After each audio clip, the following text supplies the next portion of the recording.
গর্ভকালীন সেবা নারীর প্রজনন স্বাস্থ্যের অপরিহার্য অংশ।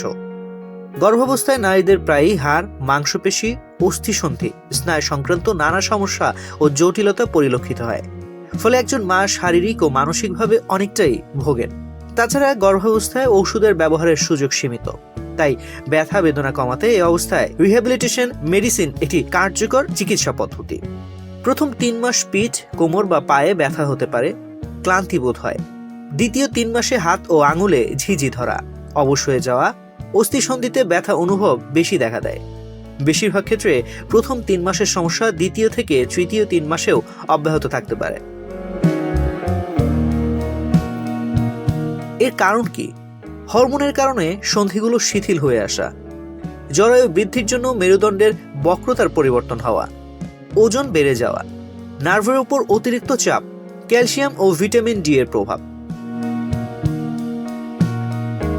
চিকিৎসার উদ্দেশ্য: মায়েদের শারীরিক সক্ষমতা বাড়ানো, প্রসবের জন্য মানসিকভাবে প্রস্তুত করা, গর্ভকালীন বিভিন্ন স্বাস্থ্য ঝুঁকি কমানো, স্বাস্থ্য জটিলতার চিকিৎসা করা, নিরাপদ মাতৃত্ব, প্রসবকালীন ও প্রসব পরবর্তী জটিলতা হ্রাস। করণীয়: গর্ভাবস্থায় ওষুধের ব্যবহার সীমিত থাকলেও চিকিৎসকদের পরামর্শে iron, folic acid, calcium, vitamin D tablet খাওয়া যাবে। নিয়মিত শারীরিক অনুশীলন গুরুত্বপূর্ণ।